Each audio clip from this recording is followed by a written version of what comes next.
You probably spoke medieval English today without realizing it. Perhaps you called something foul play. Maybe you said someone had become a turncoat. Perhaps you promised to finish something at the 11th hour. These sound like ordinary expressions. They are not. They are linguistic fossils. They are fragments of a world of muddy roads, candlelight, crowded taverns, armored knights, suspicious merchants, and frightened villagers. The kingdoms are gone. The castles have crumbled. The people are long dead. Yet parts of their world still leave our mouth every day. And perhaps the strangest discovery is this. These expressions survived because the people behind them were not so different from us. The word survived because human instincts survived. And three of the most famous medieval expressions, they probably never came from the Middle Ages at all. A stone courtyard. The air smells of damp earth and horse sweat. Men in armor stand silently as one knight slowly removes his iron glove. Then he throws it onto the ground.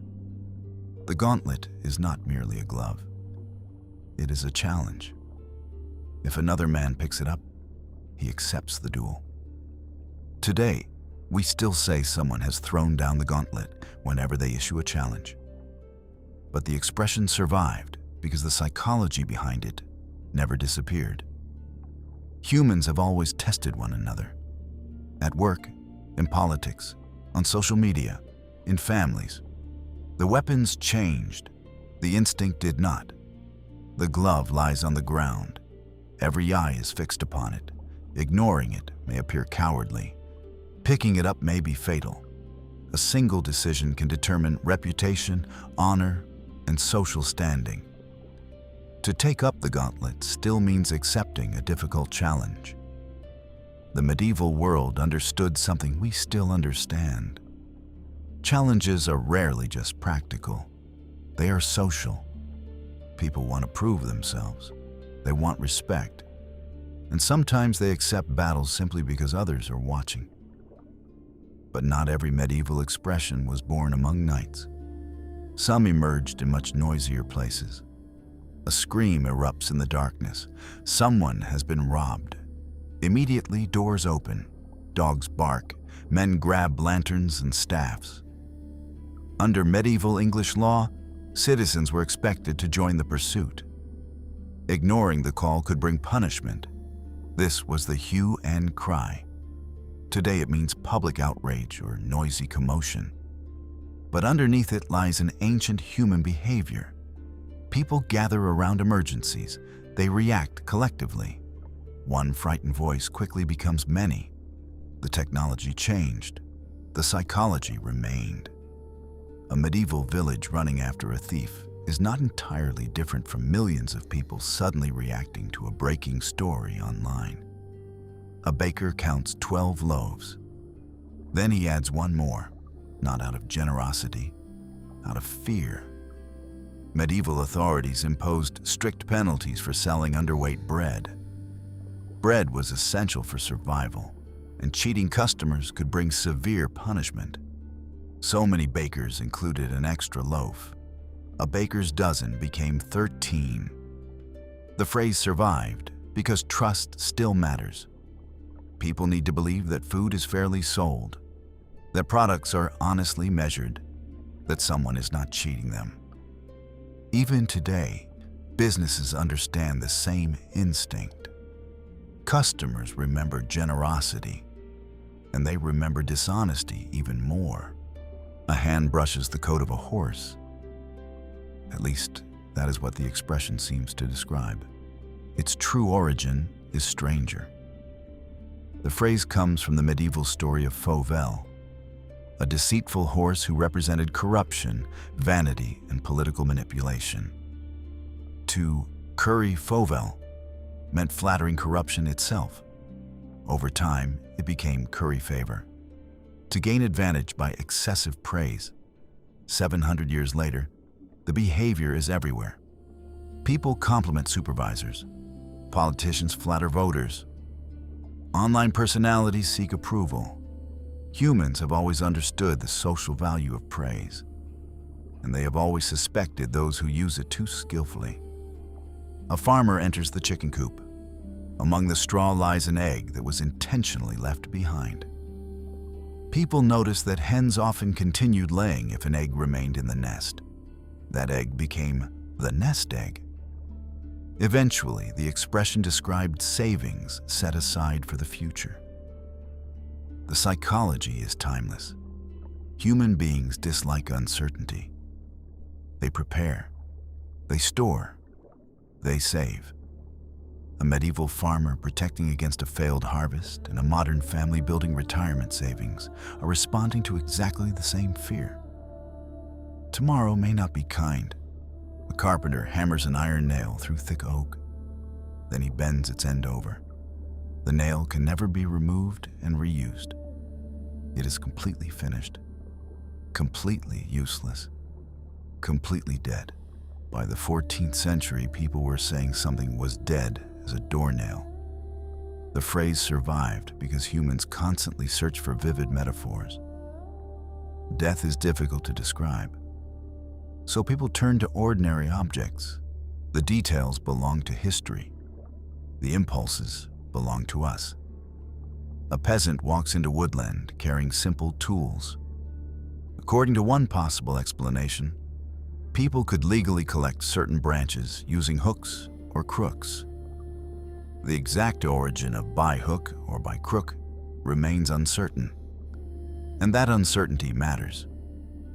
Not every historical expression comes with perfect evidence. But by the 14th century, the phrase already meant obtaining something by any possible means. The behavior itself is instantly recognizable. People become remarkably creative when resources are scarce. The methods change. Human determination does not. The crowd watches a competition. Then someone breaks the rules. The atmosphere changes immediately. The game is no longer fair. The expression foul play emerged in late medieval English and referred to dishonest or unfair conduct. Humans possess an extraordinarily sensitive sense of fairness. Children protest injustice. Adults become angry at cheating. Entire societies create rules because people instinctively react against unfairness.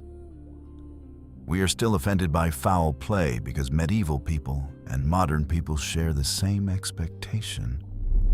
Competition should have limits.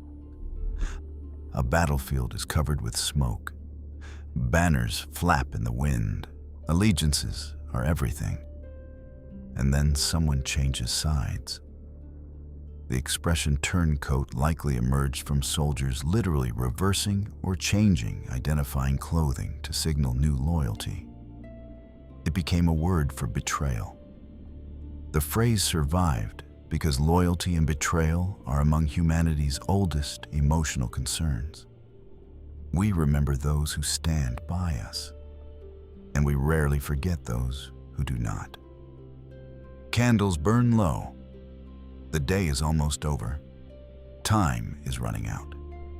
The expression 11th hour, rooted in biblical language and widely used throughout medieval Christian society, means the very last possible moment. People have always delayed difficult decisions. They postpone. They hesitate. Then suddenly act when the deadline approaches.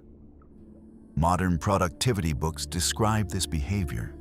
Medieval sermons complained about it. People have not changed as much as we imagine. But now we arrive at something even stranger. 3 famous expressions that almost everyone believes are medieval, and historians think they probably are not. The story behind "It's raining cats and dogs" is irresistible. Animals supposedly slept on medieval thatched roofs. Heavy rain washed them off.